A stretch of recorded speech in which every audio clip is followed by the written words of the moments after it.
శ్రీమాత్రే నమః. మొదట అందరికీ కృతజ్ఞతలు తెలుపుకుంటూ ఈరోజు భాగాన్ని మనము మొదలు పెట్టుకుందాం. గత భాగంలో మనము బాబాజీ ముద్ర అని చెప్పుకొని శక్తి అనేది బయటకి వెళ్ళకుండా వృధా కాకుండా వృధా చేయకుండా ఉండడానికి కావలసినటువంటి ముద్రను ఇది అనేసి చెప్పుకున్నాం. సో ఈ భాగంలో మనము శక్తిని పెంపొందించుకోవడం కోసం అంటే మన ఆలోచనల ద్వారా చూపుల ద్వారా కానీ మాటల ద్వారా కానీ లేకపోతే ఇతర కార్యాల వలన మనము చేసేటువంటి పనుల వలన మనము శక్తిని వృధాగా కోల్పోతూ ఉంటాం అన్నమాట. సో అలా వృధాగా కోల్పోకుండా ఉండడానికి ఈ ముద్ర అనేది పనికొస్తుంటుంది. ఇప్పుడు మనము శక్తిని తీసుకున్నటువంటిది 100 తీసుకునే క్రమంలో 200 తీసుకోవడం కానీ, ఇంకా ఎక్కువ తీసుకోవడం కానీ ఒకేసారి చేయవచ్చుననమాట.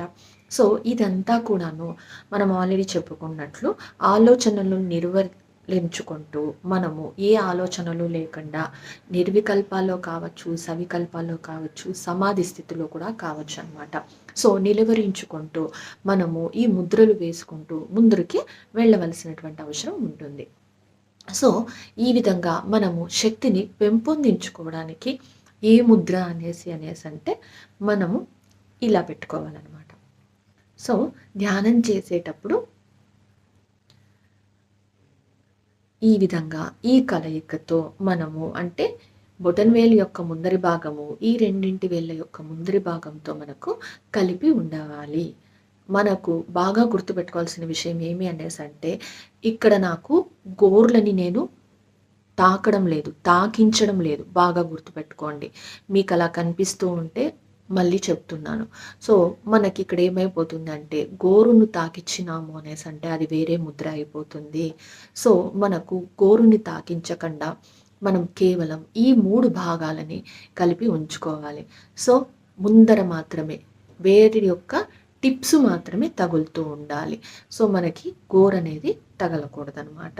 సో గోరుగానే తగిలింది అనేసి అంటే అది వేరే ప్రయోజనం కిందకి మనకు వస్తుందన్నమాట. సో మనకి ఈ గోరు ఇలా అన్నప్పుడు వేరే ముద్ర కిందకు వస్తుంది. సో ఇలా అన్నప్పుడు మనకి ఆల్రెడీ చెప్పుకున్నాం శక్తి వృధాగా పోకూడదు. అంటే గోరు పైన మనం పెట్టుకున్నాం అనమాట. సో గోరుని తాకిచ్చినప్పుడు ఏమైపోతుంది అనేసి అంటే మనకి ఈ ముద్రకి మధ్యలో ఉండేటువంటి ప్రక్రియ అనేది జరిగిపోవడం అనేది జరుగుతూ ఉంటుంది. అందువలననే నేను పర్టికులర్గా చెప్తున్నాను. సో ముందరి భాగంని మాత్రమే మీరు ఆనే విధంగా తాకే విధంగా పట్టుకోవాల్సినటువంటి అవసరం ఉంటుందన్నమాట. సో ఈ విధంగా కన్నా మనం మెడిటేషన్ చేయగలిగితే మనము 10 నిమిషాల్లో ఎంతటి శక్తిని తీసుకుంటామో దానిని 5 నిమిషాలలో మనము తీసుకోవడానికి అవకాశం ఉంటుందన్నమాట. సో ఇక్కడ మళ్ళీ చెప్తున్నాను, మనకి ఏ ముద్ర వేసినా కూడాను మనకది సెట్ అవుతుందా, సూట్ అవుతుందా, లేకపోతే సరిపోయిందా, ఆ శక్తిని తట్టుకుంటున్నానా లేదా అనే విషయాలను మనము గమనించవలసినటువంటి అవసరం ఉంటుంది. సో ఈ ముద్ర ద్వారా మనము శక్తిని అనేది ఎక్కువగా తీసుకోవడానికి, తొందరగా పెంచుకోవడానికి అవకాశం ఉంటుంది. సో ఇక్కడ మీరు ఒక విషయాన్ని బాగా గమనించాలి. ఎప్పుడైతే మనము నడిచే స్థితిలో ఉంటామో పరిగెత్తాలి అనుకున్నప్పుడు ఆటోమేటిక్గా మనకి కాళ్ళు నొప్పి పెట్టడం జరుగుతుంది. అంటే కాళ్ళకి శ్రమ ఎక్కువ ఇచ్చినప్పుడు ఏ విధంగా అయితే నొప్పి వస్తుందో అదే విధంగా మనము ఎక్కువ పని చేసినప్పుడు ఎక్కువ శక్తిని తీసుకున్నప్పుడు కూడాను ఆ శక్తిని భరించే శక్తి మనకు ఉండాలి. ఎక్స్‌ప్రెస్ మాదిరిగా మనం పరిగెత్తుతాము అనేసి అంటే శక్తి లేకుండా మనం శక్తిని లోపల నింపుకుంటున్నాం. కానీ ఆ శరీరానికి శక్తి లేకపోవడం వల్ల మనకు మన శరీరంని మోసే బరువు కూడా మనకి ఉండదన్నమాట. నీరసంగా ఉండడం, లేకపోతే శక్తిహీనంగా ఉండి పడుకోవడము ఇలాంటి పనులు ఎక్కువగా ఉంటుందన్నమాట.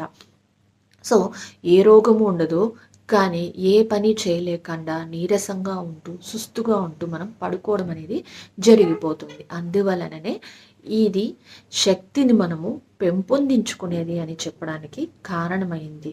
సో ఆ కారణం చేత ఈ ముద్రను వేసేటప్పుడు కేవలం 5 నిమిషాలు మాత్రమే వేయండి.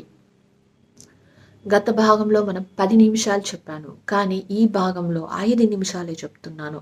కానీ అది కూడా తట్టుకోలేని స్థితిలో ఉంటే 1 నిమిషం 2 నిమిషాలను వేసి చూడండి. అలా మనకి ఎక్కువ అయినప్పుడు ఆటోమేటిక్గా చెప్పాను కదా, ఎక్కువైన శక్తిని భూమికి కానీ, విశ్వానికి కానీ ఇచ్చేయమనేసి. కాబట్టి సమస్య లేదు. కాకపోతే ఆటలనేటివి వద్దు. మనం ఏది కూడాను సీరియస్‌గా తీసుకోవడం అనేది ముఖ్యం. అలా కాకుండా ఆటగానో, ఆకతాయితనంగానో తీసుకున్నాము అంటే దాని వలన విపరీతమైనటువంటి ఫలితాలనేటివి ఉంటుందనమాట. సో, ఇలా శక్తిని పెంపొందించుకోవడానికి ఈ ముద్రలో ధ్యానం చేసి చూడండి. మీకు కనుక సెట్ అయ్యింది అనేసంటే మీరు ముందరకు వెళ్ళండి. ఈ విధంగా మనము ఒక ముద్ర సెట్ అయ్యింది అనేసంటే ఎన్ని రోజులు చేయాలి అనేసంటే కనీసం అంటే 21 రోజులు చేయవలసినటువంటి అవసరం ఉంటుంది. 21 రోజులు మనం ఏ ముద్రలో అయితే కూర్చుంటామో ఆ ముద్రలోనే కూర్చుంటూ మనము ఎటువంటి నష్టం కానీ, కష్టం కానీ కలగకుండా ఆనందంగా ఉంది అంటే ఇంక చెప్పే పని లేదు. సో, ఉన్నాది అనేసంటే మనము ఆ ముద్రలో ముందరికి వెళ్ళవచ్చును. నాకు బాగున్నాది అనేసంటే ఆ ముద్ర దగ్గరే ఉండండి.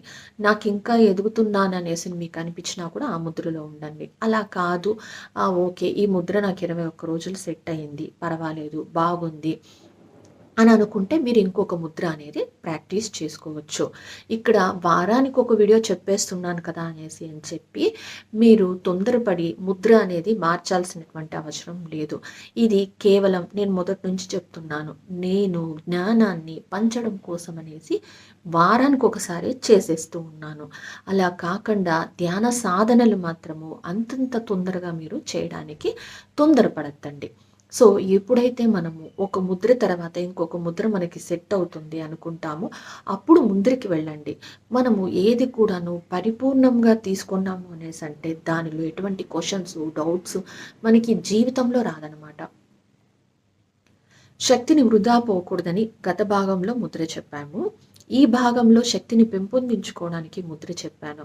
సో, వీటి వలన లాభాలు ఈ 2 మాత్రమే ఉండవనమాట. సో, మీరు ఆ ముద్ర వేసినప్పుడు మీకొచ్చినటువంటి లాభాలను, మీరు పొందినటువంటి ప్రయోజనాలను కూడా తెలుసుకోవడం చాలా ఉత్తమం అనమాట. నేను కేవలం ఒక మార్గాన్ని, దారిని మాత్రమే నేను చూపిస్తున్నాను. కానీ ఆ దారిలో మీరు ఏమి తెలుసుకుంటారో, దేనిని పొందబడతారో అనేది మీ యొక్క డిజైన్ అంటే మీ యొక్క జీవిత ప్రమాణాన్ని బట్టి, లేకపోతే ప్రణాళికను బట్టి ఉంటుందన్నమాట. సో, కాబట్టి ఆ ముద్రలో మీరు ఏమి తెలుసుకుంటారో అనే విషయము మీకు ముఖ్యమనమాట. కేవలం నేను ఒకటి మాత్రమే చెప్తున్నాను. ఏమి అనేసంటే శక్తి వృధాగా పోదు. సో, మీరు ఇప్పుడు కళ్ళ ద్వారా శక్తి వృధాగా పోకుండా ఆపుకున్నారు. మరి కళ్ళకొచ్చిన ప్రయోజనాలను మీరు కనుక్కొని ఉండొచ్చు. అంటే ఇక్కడ ప్లస్ పాయింట్‌ని కనుక పట్టుకున్నారు అనేసంటే మైనస్ అనేది ఆటోమేటిక్‌గా జరిగిపోయింది. కళ్ళ ద్వారా శక్తిని వ్యర్థం కాకుండా ఆపారు. దాని వలననే కళ్ళ వల్ల మీకు ప్రయోజనం కలిగుండొచ్చు. లేదు, మాటలో మీకు క్వాలిటీ వచ్చుండొచ్చు. మంచి మాటలొచ్చినుండొచ్చు. ఉత్తమమైన మాటలొచ్చినుండొచ్చు. అంటే నెగెటివ్ జరగకపోవడం అనేది ఒకటి అయితే, పాజిటివ్ జరగడం అనేది రెండవదనమాట. సో, మీరు నెగెటివ్స్‌ని 5 గమనిచ్చినా, లేకపోతే పాజిటివ్‌ని 5 గమనిచ్చినా కూడాను అది ఆ ముద్ర యొక్క ఉపయోగం అవుతుందనమాట. శక్తిని పెంపొందించుకున్నారు అనేసి అనుకుందాం. ఏ విధంగా? సో, ఎప్పుడైతే మీరు కండ్ల యొక్క శక్తిని పెంచుకున్నారు అనేసంటే, మీరు చూసే దృష్టిలో మార్పు ఉంటుంది. మీరు చూసే చూపులో మార్పు ఉంటుంది. మీకు మీరే క్వాలిటీ పెంచుకోవడం అనే దానిని మీరు గమనిస్తారనమాట. అంటే నెగెటివ్ 5 అనేది జరగకుండా ఆపినప్పుడు మొదటి ముద్రలో పాజిటివ్ అనేది అంటే మనకు జరిగేటువంటి మంచి అనేది మిగిలిన 5 అనేది జరగడం అనేది కూడా గ్రహిస్తారనమాట. అందుకని ఈ 2 రకాల ముద్రలు, శక్తి వృధాగా పోకపోవడం ఒకటి, శక్తిని పెంచుకోవడం ఒకటి అనేసి చెప్పడానికి కారణం గత భాగంలోని ముద్ర, ఈ భాగంలోని ముద్ర మనకు ఉపయోగపడుతుందనమాట. సో, మనమందరూ కూడాను చనిపోయేంత వరకు మనకు టైం అనేది ఉన్నది. కాబట్టి తొందరపడవలసినటువంటి అవసరం అయితే లేదు. అలా అని ప్రమాదాలని కొని తెచ్చుకోవాల్సినటువంటి అవసరం అంతకన్నా లేదు. సో, ప్రశాంతంగా కేవలం 5 నిమిషాల సాధన ఈ ముద్రని చేయండి. గత భాగంలో 10 నిమిషాల సాధన ఈ ముద్రని చేసి చూడండి.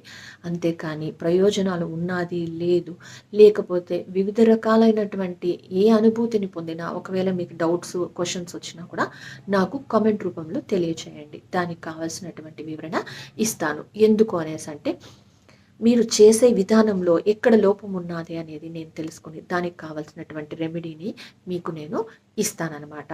సో తర్వాత భాగంలో మనం ఇంకో ముద్రతో కలుసుకుందాం. అప్పటి వరకు కృతజ్ఞతలు ఫ్రెండ్స్. Thank you.